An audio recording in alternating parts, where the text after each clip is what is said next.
Ahoy, hello explorers. Thank you so much for being there. It's the end of another fantastic science-filled year. So let's take a look at the best of 2023 for our Fun Kids Science Weekly.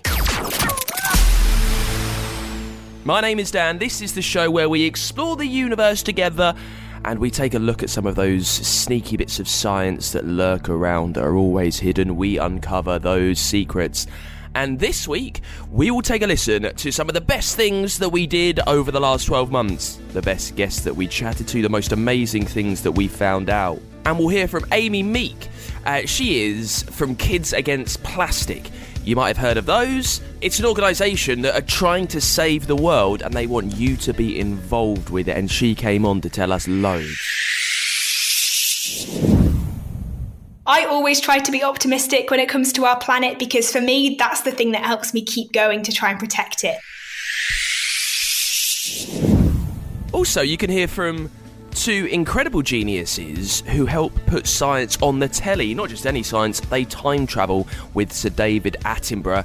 We will catch up with Mike Gunton and Tim Walker, who worked on Sir David's series Prehistoric Planet. We kick off thinking about what dinosaurs are going to be in it, what other animals are going to be in it, where we're going to film. We start writing stories based on the fossils that show us which animals were around in which locations. We design the dinosaurs and start using animation to turn those dinosaurs into real depictions of what we think they look like. It's all coming up in the best of 2023 in the Fun Kids Science Weekly.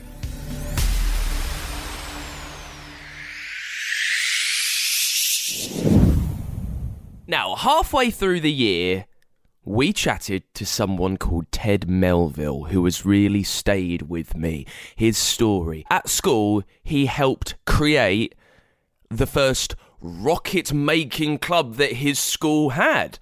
And at the weekend, you might play football, you might go dancing, you might do acting. He joins up with other rocket makers. And he went to represent Team GB, his country, in the World Space Modelling Championships in Austin, Texas. This was back through the summer. And a few of Team GB did very well. They placed in that championships. Let's take a listen to how excited Ted was going out there. You got to tell us, why did you start getting into rocketry? What was it so fascinating that you had to get involved? Well, I mean, you always see on the television, don't you, the biggest and the best rocket launches that are coming out, whether it's SpaceX and Elon Musk or, I don't know, Blue Origin, perhaps you may have seen at home. And it is really fascinating to see them go up and you can see the flames coming out. It's just it's a wonderful sight for anyone, let alone a rocketry enthusiast like myself and some of your listeners at home. But I love rockets, but I've never tried to build one because they're really, really hard. Like, how old were you when you started to play around with these things and make them? And what could you do at school to help out? Yeah, so I was only 8 years old, actually, when I started in primary school. And that's sort of when my love of rocketry sort of festered into more of a hobby. I think the problem really is that people just don't really know how to get involved with rocketry. I think lots of people enjoy the hobby, but don't know where to start. And I think that's really important that we get the message across that there are places to go. I mean, if you ask your local engineering club, even go into school and say, this is what I'm interested in, there are loads of opportunities to get involved. I think you'll find, and your teachers will be more than happy. And people like myself, I don't mind coming wherever and helping you out. That's what people in the rocketry field do. We come and help each other. And I think there really is a nice community out here among rocket scientists. And I do recommend people to get involved. Just ask around, and that there is opportunities for everyone. How big is the rocketry scene in the UK? How many amateur rocket enthusiasts are making these things all the time? Because you've competed in competitions in this country too, right? Yes, yeah. There's a lot more than you think, actually. There are events every weekend all across the UK in different countries like Wales and Scotland as well. And you can see up to hundreds of people turning up to each of these every weekend. I have been involved in national competitions against the best in the UK. They happen once a year, and you go and you compete for medals and places at World Championships. What's the most impressive thing you have ever helped create before you got involved to head out to America with Team GB? So when you get into rocketry, you find all of these things called different certifications. And what it means is you're qualified to build the next step up, a little bit bigger, a little bit more powerful, and then it's an extra level of danger. And so I got my level 1 certification a couple of years ago, and that is really, it's quite special to see, and you can feel it in your heart, the rumble of the engine when it goes up. There are steps after that, but ever since I got that qualification, I sort of took a step into the finer side of the engineering, which is the British team and what they do for the World Championship models. How big are the rockets that you and other rocket enthusiasts in the UK tend to make? I mean, we're not talking, SpaceX that's halfway to Mars. No, there is a huge vary though. You can get tiny little kits that go on motors the size of your pinky finger, and then you get rockets that are taller than you, sometimes taller than your house as well. I once saw a rocket that was about the same size as a 3-story house. It's so amazing that this happens, and I have been all over science my life. I've done this podcast for years and years, and I can't believe I'm just finding out about it. And I mentioned right at the start, you are going to the USA to take on the world. Tell us more about who you're going with, how long you're there, what's the competition, what do you need to do? Okay, so the competition is a World Championships. The best from every country in the world that it's taken part come to one location to compete against each other. And there are different specifications for each of the rockets. That basically means you've got to make your rocket do a certain thing, and whoever can do that the best sort of wins the gold medal. There's a huge range of different types of rockets. There are 10 classes that we fly while we're out there. One of those is a boost glider, so it goes up and comes down as a plane. Another is a gyrocopter, it goes up as a rocket and then comes down as a helicopter. And those are really difficult to engineer. They sort of go up as one medium and come down as a completely different one. You go out there with the rest of the British team. The British team and every other national team is split up into 2 sections, and that is the junior team and the senior team. So if you're under the age of 18, then you'd be in the junior team like I am myself, and you compete against then the best juniors in the world rather than the seniors. So they are separated so that you're not in the deep end. What other countries do you know are taking part? I think there's 20 countries at the moment taking part from all across the globe. We've got America, the hosts, which they have the most people attending. We've got most mid-European, Western European, like Slovakia, Serbia, Germany, Italy. And then we've even got China, they're attending as well. It's really all across the globe you can find this. And I think that's what's so special. You have all these different cultures, different designs you find in the rocket that are based on environmental factors and everything. And when they all come together, you can learn from one another in these competitions. So you're making 10 different rockets, is that right? So there's 10 different classes, and actually you have to make a few rockets per class, because in the eventuality that something does go wrong, you then have to be prepared to go and pull out another model ready for your next flight. How long have you spent designing all of these rockets? So just for this competition in Texas in a couple of weeks, I've been spending 2 years refining my models. So I would go every month, most weekends I'd be working on these from morning to night, trying to get them to the very edge, the very challenging bits of engineering. And that's what gives you your margin against your competitors. And you're going out there with Wilf and Charlie. They're on your team too. When you're making stuff together, are there any proper grown-ups, adults around, or is it just you three kind of doing your own thing? So you do have the senior team, and they often are very helpful. They share their advice, and they can they can even help you build your models while we're back here in the UK. Obviously, when we're in Texas, we're going to be a bit more on our own, as it's sort of competition.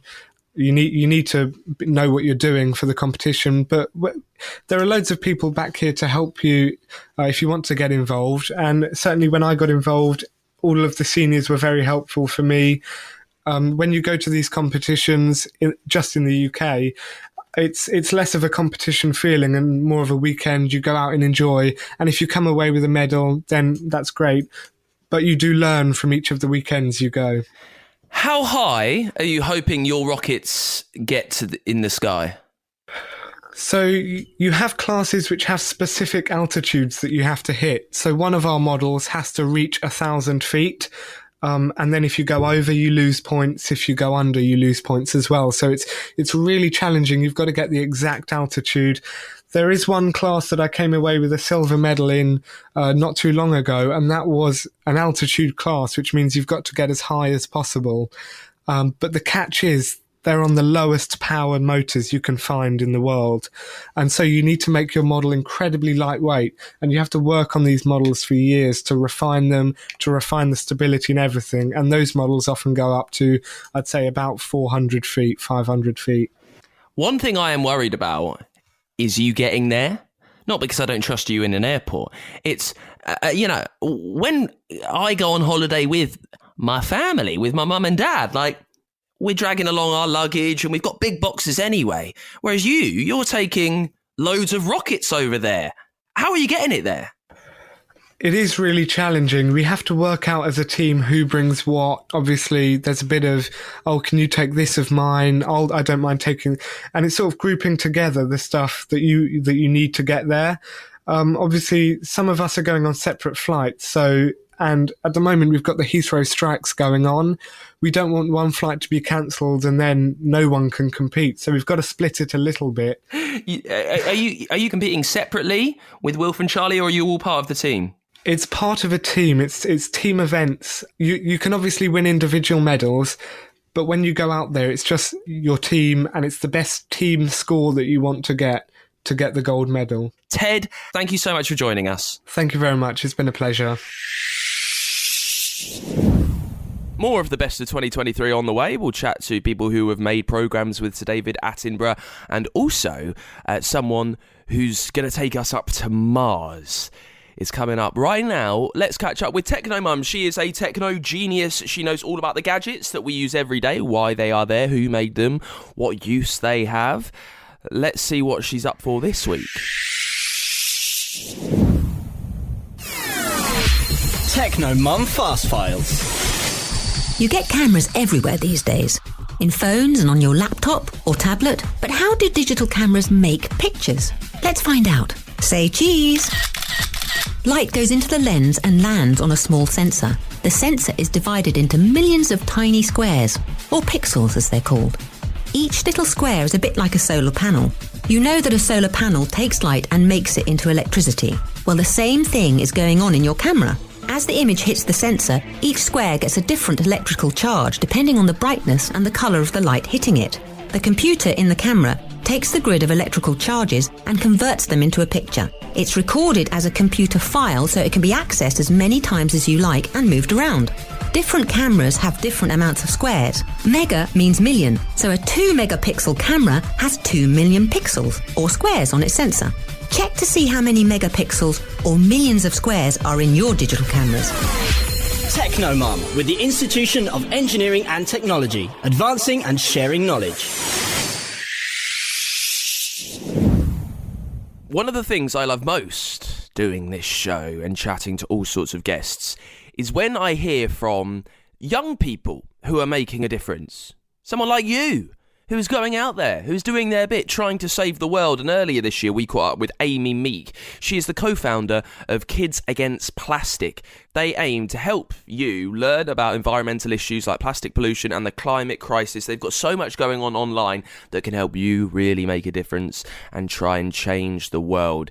Now, Amy is a little bit older now than when she started Kids Against Plastic. She is at university, and a few months ago, I had a chat with her to find out what she's doing with very smart people in government to try and change the world.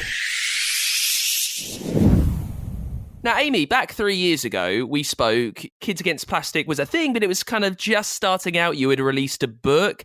How has our use of plastic in the world changed in the last 3 years? That is a really good question. And to be honest, it's not an easy one to answer. But I think, to be honest, our use of plastic is becoming better in the world. Because last time we spoke, we were actually in the middle of the coronavirus pandemic, if I remember correctly. So that was a time when our use of plastic worldwide really skyrocketed, not only because of the medical use of plastic, which you could argue at the moment is one of its more necessary functions, but because people were starting to use plastic again for everything, whether it was getting takeout drinks because they didn't want to use something that was reusable in case, it carried germs and things on it.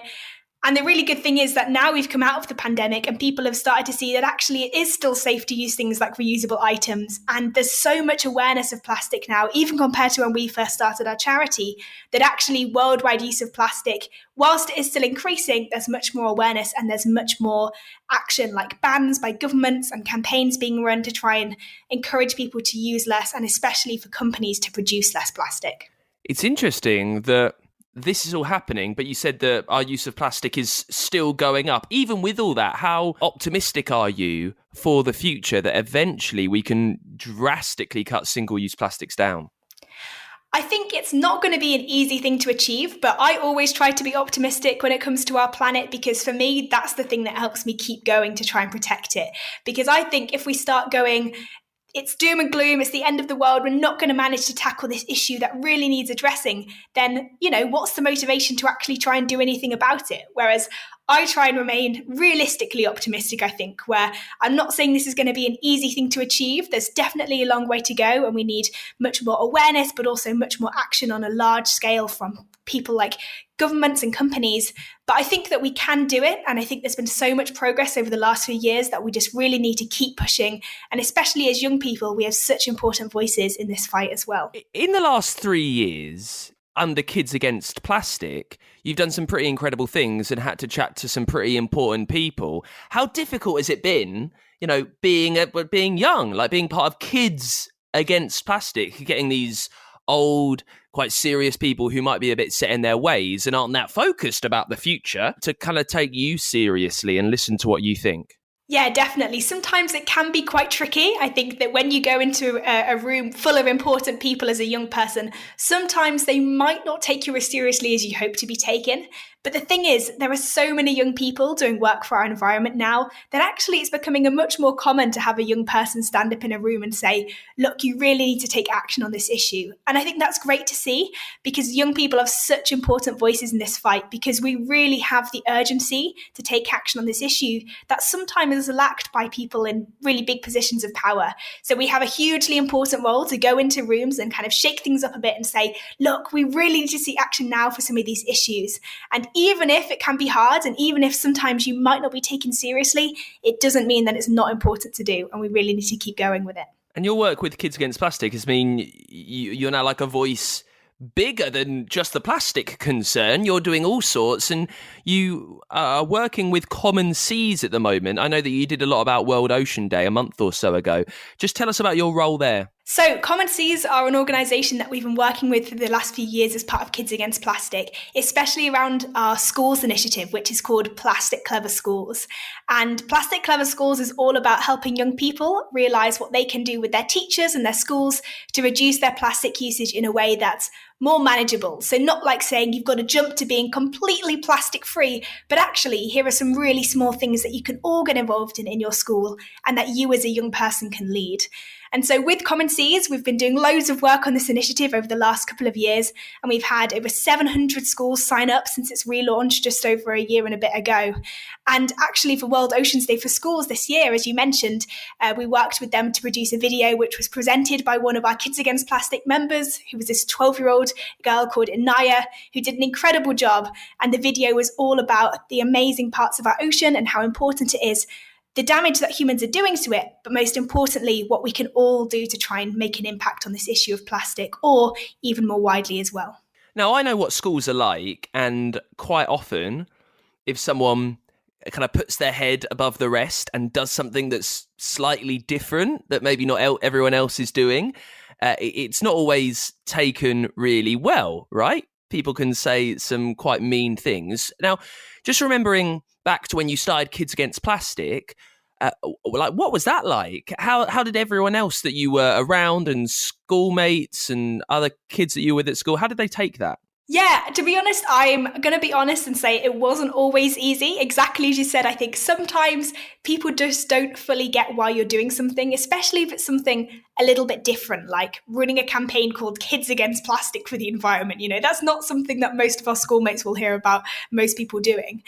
And I think for us, a lot of that negativity came from lack of awareness around these issues. And it's been amazing in the last few years to see how many young people are now educated on some of the big issues facing our planet.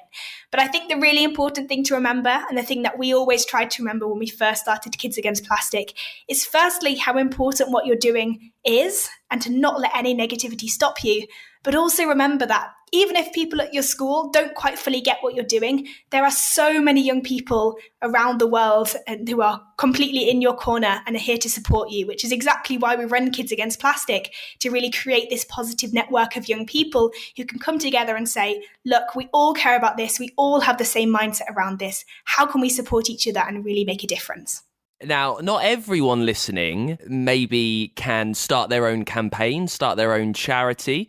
But if we are looking towards the future to really cut down our plastic use, what I'd just like the top few tips that you give people who want to help sort out the way that they deal with the environment and plastic in their family. Absolutely. To help the environment, you don't have to do something massive like start a campaign. When we first started Kids Against Plastic, we did not intend to be running a charity 7.5 years later or whatever down the line. So it doesn't have to be something that takes over your life, I promise you. And actually, the more people that are doing something small for our environment is so much more important than one person doing something huge.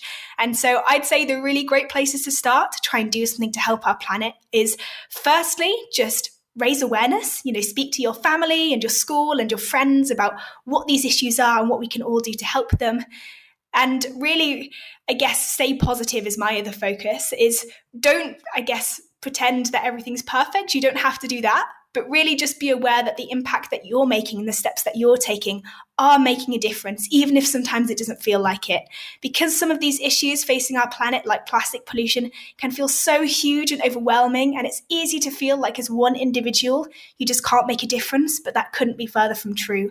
And whether it is taking action at home and starting to reduce one use of plastic, or whether it's just speaking to people or taking action at your school, all of these things really add up, and they are so priceless to help our planet. Looking to the future then, for you, where do you take this in the future? Like, how is Kids Against Plastic and your work with Common Seas, how is that going to impact how you are going to spend, your life as an adult at work, getting a job? Like, how much do you think about that? Oh gosh, that's a really big question. And I'm in university now, so I'm really trying not to think about questions like that. But I think, to be honest, I think most young people will find that once you start to get involved in an issue that you're really passionate about, whether it is something environment related or whether it's something completely different, it's really hard to just break away from it and go, you know what, I'm just going to go and do a job now that's completely different. And I think for me, that's definitely the case. Environmental action, and most importantly, youth action around the environment, is something that I'm so passionate about. And I'm really looking forward to seeing where Kids Against Plastic goes in the future, and the Plastic Clever Schools initiative, to really engage as many young people in this as possible, so that Kids Against Plastic isn't something that, I'm nearly 20 now. I'm not technically a kid anymore. And it's something that I'm really passionate about other young people being able to take control of and lead in the future and make their own as well. If people want to find out more about Kids Against Plastic and how they can help take control and help it grow, where should they go? Well, we have our website, which is probably the best place to start, which is kidsagainstplastic.co.uk. And on there, you can find our contact details and you can find information about the Kids Against Plastic Club and the different initiatives that we run.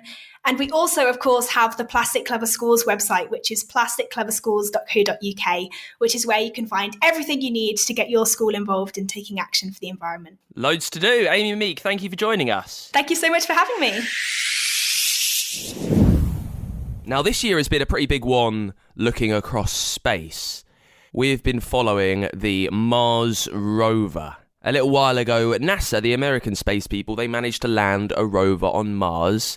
It's been travelling around, picking up rocks, taking brilliant crystal clear pictures and sending them back to Earth. And a little earlier this year, we caught up with Anna Horleston, who is a planetary seismologist. Seismologists study quakes. So here on Earth, earthquakes. Up on Mars, Marsquakes. And she can tell us all about the different things they're studying up on Mars with NASA's mission there. So you're part of NASA's InSight mission team. This was a launcher that went to Mars almost 5 years ago now to study what's actually inside the planet. It's all about Marsquakes. So start us off. What's a Marsquake? Well, I guess you're all familiar with the idea of earthquakes, which obviously we have on Earth, which formed when the plate tectonics, the tectonic plates on the Earth, move around.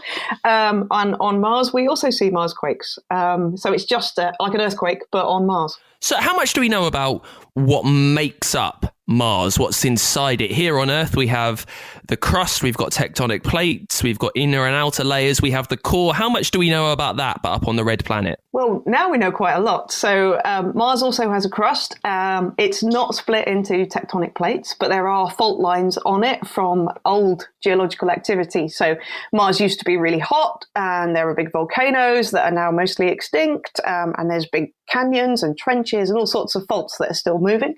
So we have the crust, and underneath that we have the mantle, which is quite like the Earth on the mantle we have here on Earth. And then we have a core inside it, which is also a bit like Earth's core in that there's at least a large part of it that's liquid. So the difference between Earth and Mars is that we don't know whether there's a solid inner core inside Mars yet, but all the other things we have managed to confirm with our latest mission there. And earthquakes are usually made by the shifting, these moving of the tectonic plates and everything kind of rumbling on beneath them. What causes the Marsquakes? So most of the Marsquakes we think are probably caused, a lot of them are caused by cooling of the planet. So obviously all the planets, when they form, are quite hot inside. And so they try to lose heat. And if you think of maybe like if you had a cake and you bake it and it comes out of the oven and it's all nice and risen and while it's still hot, and then it might cool and it will kind of collapse on itself and form cracks on the surface. The surface of Mars is kind of like a cooling cake. And there are also areas, obviously, like where we've had volcanoes where there might be some ancient lava flows underground that are moving, and that would cause the surface above to crack as well. So this InSight lander is roaming around Mars. What are we trying to find out with it? So InSight, it's not roaming, it's a static lander, so we just sit in one place. But we really wanted to find out, so if you want to find out inside a planet, the only real way of looking inside a planet is to use like earthquakes or Marsquakes or Venus quakes or moonquakes, because it's the only way to get energy that passes all the way through the planet. We can't drill deep down into the planet. So we've gone there basically to try and find out, what Mars is made of, because we know what Earth's made of because we've been studying it for a very long time. But we didn't know exactly what was inside Mars. So that was our mission, was to find out what is inside the planet. And how is this launcher doing that? Did you say we can't drill down inside Mars? No, well, I mean, in that we can't really drill down into any planet beyond a few kilometers or so. So on Mars, we did have a little probe that was trying to drill down just 5 meters. That was trying to take the temperature of the top of the planet. And we found that really, really hard because the sand is not like the sand we have on Earth. So the little mole, we called it a mole. It was a probe that was supposed to hammer its way into the planet, but it just couldn't do it. So it's very hard to get anything, a robotic mission to drill into a planet.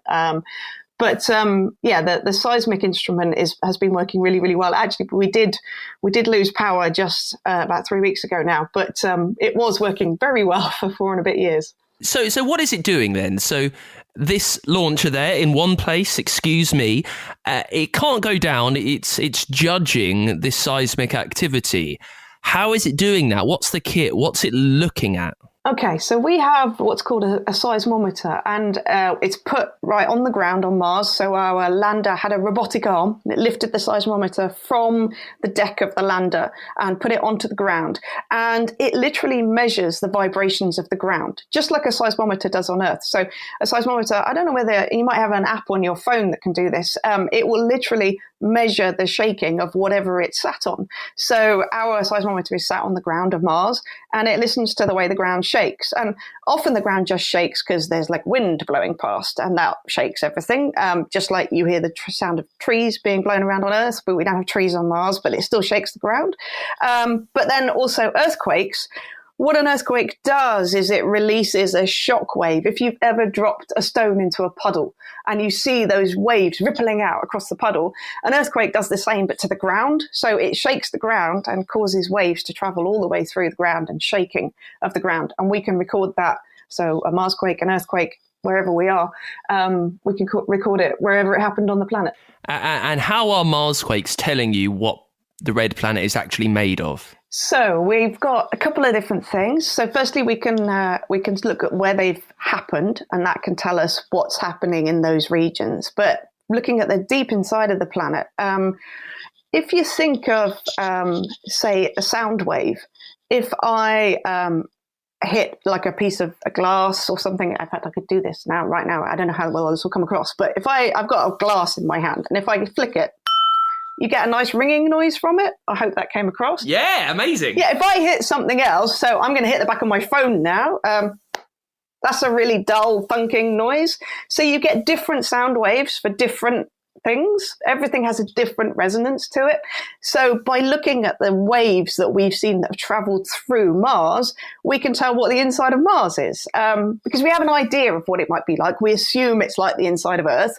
So we think, okay, the energy should sound like this, or it should look like this. It should take that long to get to us from wherever it started. And so we do that with the shock waves, so we can use them to tell us exactly what is inside the planet. And we've been really, really lucky. So we went there with an idea of what the inside of the planet might look like. And we said, we've seen Marsquakes and we think they're this far away.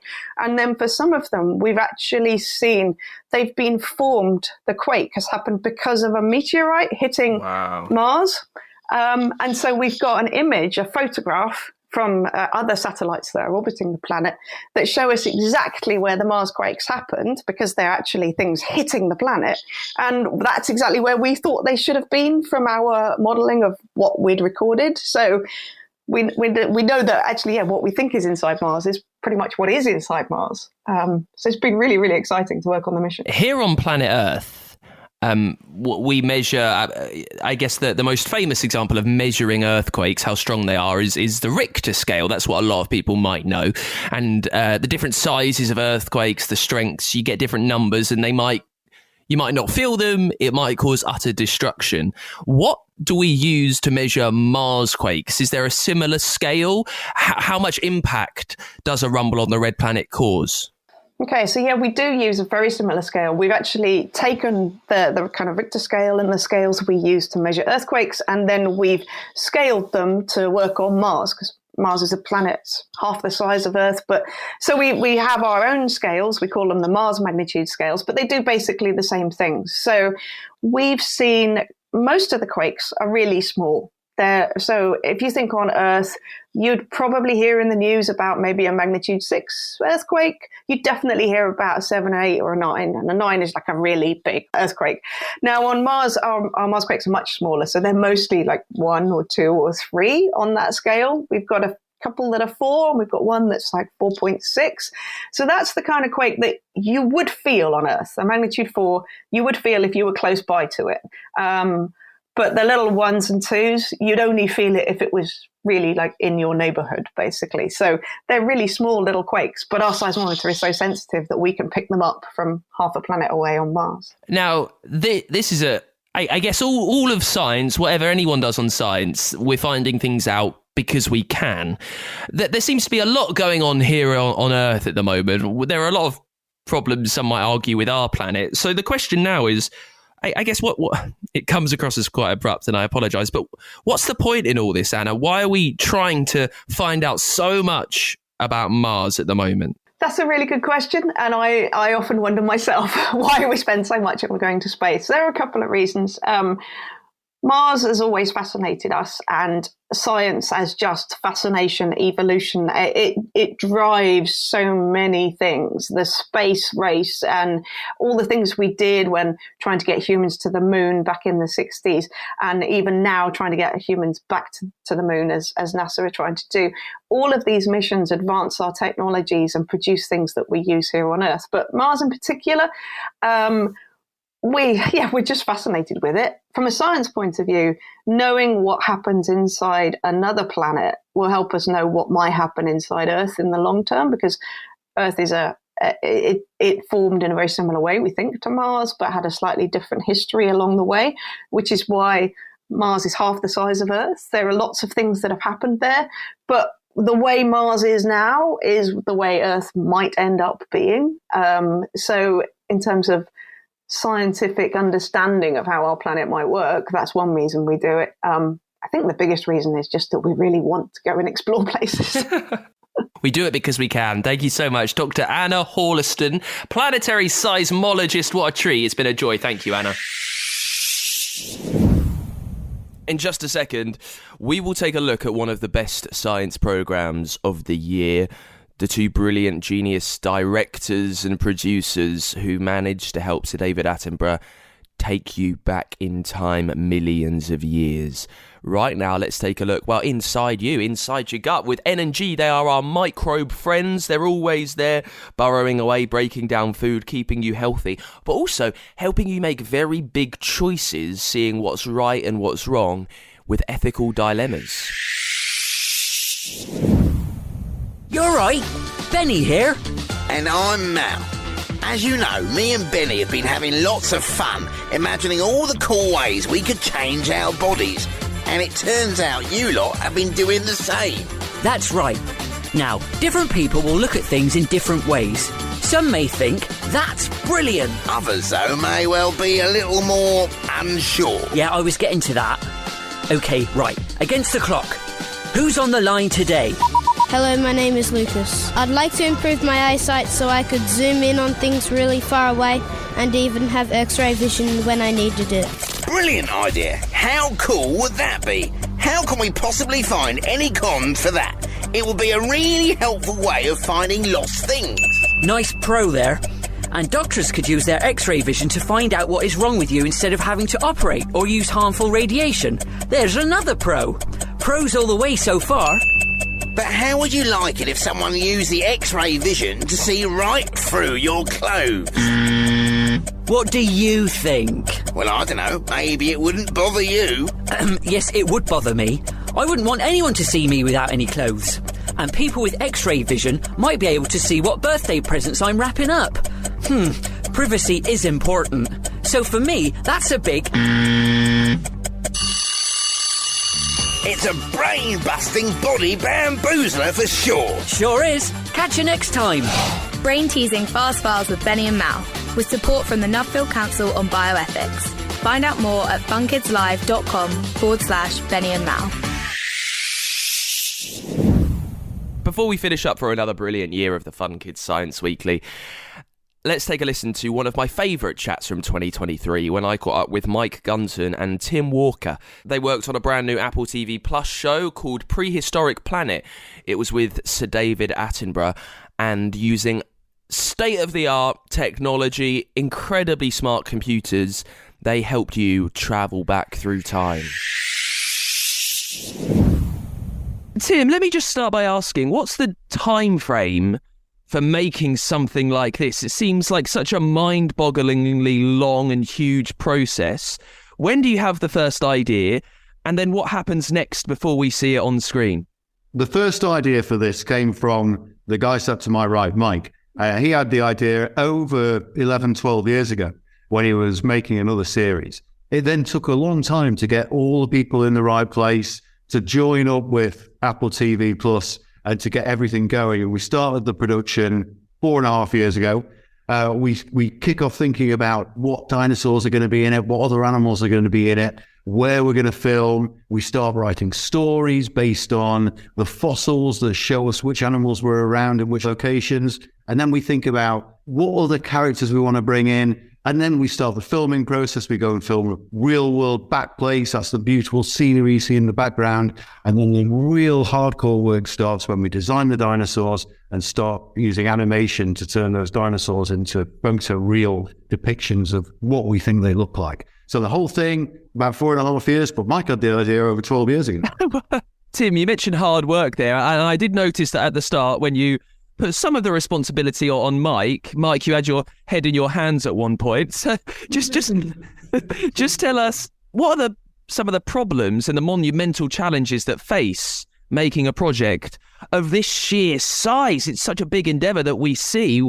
What do you kind of stumble across, Mike? The main thing about this is to be authentic and accurate. So to put all this time and work into this, it would be heartbreaking if we got it wrong. So you have to make commitments to what these animals are going to look like before you can bring them to life. So much work has to go into that. And so every time you make a decision about their feathers, how fast can they run? What do their beaks look like? What do their claws look like? All those decisions about the project, once you've made them, there's no going back. So that's the hardest thing of all, because what you fear is you've decided it's going to be like this, and then some scientist finds a new fossil and sorry, actually that got 3 of ones instead of 2. Luckily that didn't happen. But also I think it's not even that it's one of the joys of doing it is when you do all that work. It's like creating something that it starts off just as a nebulous thing on a computer, and as you go further and further through the project, this thing genuinely feels like it's coming to life. And so when you see the final project, you feel like you've been transported. You've got into a time machine. You've flown back 66 million years, opened the doors, and there you are, having a safari on planet Earth at the time of the dinosaurs. There they are. And if you get that right, I think we have, it's such an extraordinary experience, because wouldn't we all love to be able to do that? How do you begin collecting the research for this? I mean, we've touched on suddenly we might find another fossil which completely changes the game, but you mentioned the stories earlier. And I was thinking about the other series that Sir David Attenborough has given us, Planet Earth, or the Wild Isles series that was on telly recently. And we follow these creatures. And I know that the cameramen and people who work on it do it over the course of many, many years, tracking these animals. But this is completely different because they're all computer generated. So how do you do the research to come up with these stories, Tim? Well, look, it is different, but it's very similar as well, because that's the beauty of this marriage between the BBC Natural History Unit and the CGI world, is that we take the expertise of people that have been out filming animals for many, many years. They've experienced what it's like to try and capture amazing behavior of lions or bears or puffins or foxes. And we take that experience and then marry it together with the amazing animation work that the CGI artists do. And to get our stories, we start off with the fossil record. So we know quite a lot about this period in geological time. It's called the Maastrichtian. It's the last few million years of the dinosaurs' reign, round about 66 million years ago. There's a really good fossil record there that shows us the animals and the plants that were around at that time. So we can see which animals were around, we can see what kind of habitats they were living in. Then we think about the types of behavior they do. And animals do the same kind of behavior across the world. So animals that are in Australia do very, very similar things to ones that are in Africa or in America to get over the issues that they face by just having to live every day. They need to mate, they need to eat, they need to not be eaten by predators. So all of these normal daily behaviors, the same set of behaviors had to take place 66 million years ago because a dinosaur was an animal. And so it had to eat, it had to mate, it had to try not to be eaten if it was a smaller one. And so we can start to build this incredibly rich picture all based on the fossil record, then combining the experience of the wildlife teams, the paleontologists, and the CGI experts. It just paints this really rich picture of what it must have been like 66 million years ago. You are like Sherlock Holmes, picking all these clues from lots of different areas and then putting them all together, and the jigsaw puzzle doesn't work quite right, and you find another bit of the jigsaw puzzle, then another bit, and they click. Suddenly goes to the bridge, you go, aha, that must be the way it happened. So wow. I'm pretty confident, when all the bits of evidence come together, you can be pretty confident that is as accurate as it's possible to be. We spoke about the technological developments that have really helped this show happen. And Mike, we heard earlier how this has been in your mind for like 12 years. At what point, when you're making a show like this, do you start to think about the incredible technology and the future of technology that might help you bring this to life and how that might change in the future? So we've got this now, but in 10 years, we might get an even better representation of dinosaurs. When do you start to make those choices? Well, there's no doubt, even in the last 5 years when we've been working on this project, the speed of the computing power, which of course you have to have for this, the amount of computing power to generate as creatures is utterly mind-blowing. And that has increased. Of course, technology is a big part of this, but I'm pleased to say that another big part of this is human endeavor, imagination, joining the dots in a way that at the moment only the human brain, I think, is capable of doing. So yes, of course, being able to speed up the computing power, maybe do the job quicker, but whether it'll be better, I don't know. I think there's some ingredients in this that I think isn't in the realm of computing. It's still in the realm of the human brain and the intuition and the imagination that a human brain needs to have to join these dots of all this disparate evidence that comes from so many different sources to come up with these stories and feel that they're authentic. There was a couple of really cool bits of technology that we embraced that were developing as we were making the production as well. One of them was we started to use game technology. Loads of people have got VR headsets and virtual reality games. We did the same with our dinosaurs. So we made virtual environments that had the dinosaurs in them. And you could don a VR headset and enter that world and work out where you would be near a T-Rex or near some of the pterosaurs and work out where to place your cameras. So you're entering this VR version of the Prehistoric Planet to produce the shots that are then eventually going to turn into these photoreal depictions of the dinosaurs.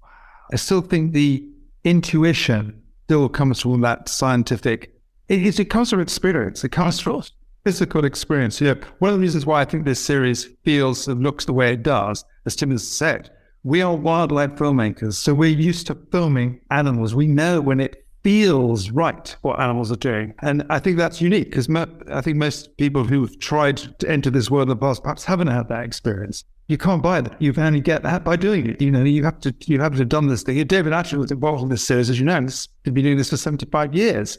That's something that's unique.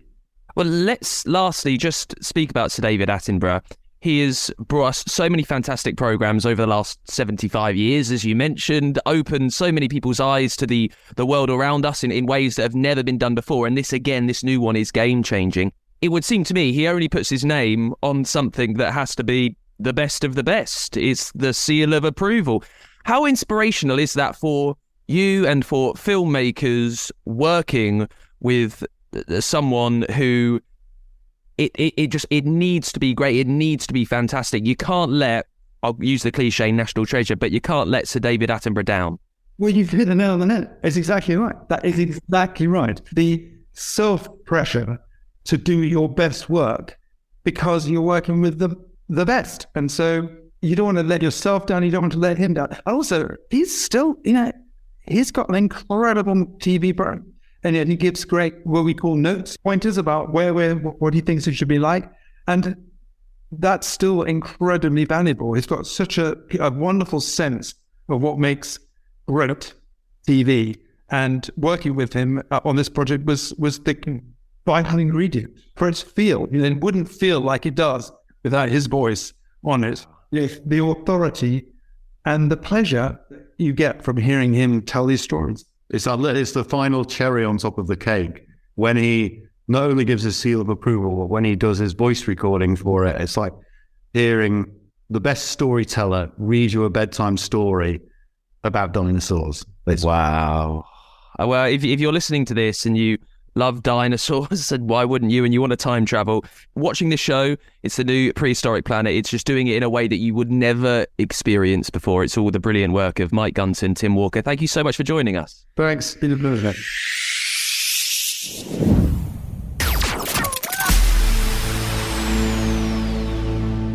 And that is it for this very special Best of the Year episode of the Fun Kids Science Weekly. I hope you will be with us next year. We have huge plans going into 2024, and I can't wait for you to be part of them. If you've enjoyed the show, remember you can listen to so many brilliant podcasts on Google, Apple, Spotify, wherever you get your shows. They're on funkidslive.com and the free Fun Kids app. You've got bonus episodes and loads more of your favourite Fun Kids shows, completely ad-free, if you subscribe to Fun Kids Podcasts Plus on our website. And Fun Kids, we are our children's radio station from the UK. Listen all over the place on the free Fun Kids app at funkidslive.com. And if you've got a smart speaker, wake it up with the magic word and ask it to play Fun Kids.